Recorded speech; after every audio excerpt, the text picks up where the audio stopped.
George here from NoMoreMids.com, and today we're going to be using colloidal silver solution to generate feminized pollen in cannabis plants. We suggest using our NoMoreMids.com homemade feminized seed spray. To begin, select a female cannabis plant you would like to collect pollen from. Your female should be a plant that you expect to be of high quality. For best results, start spraying your plant about 10 days before the flowering period begins. When you start to spray, be sure to spray the stems of the plant, not the leaves.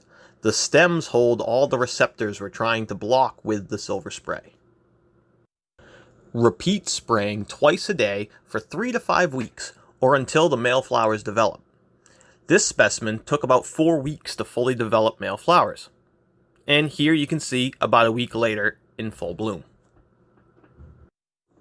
It took me about half a bottle to achieve the desired results, so if you're careful, you should be able to acquire 2 pollen samples from a single bottle of NoMoreMids.com homemade colloidal silver solution.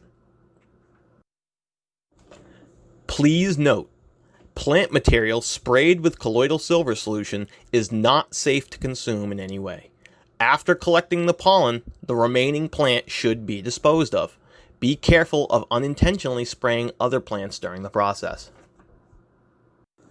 Good luck with your project, and feel free to contact me at jwd@nomoremids.com with any questions, or leave a comment below. Thank you for watching, and I hope you learned something today. Be sure to check back regularly for new updates and new videos from NoMoreMids.com.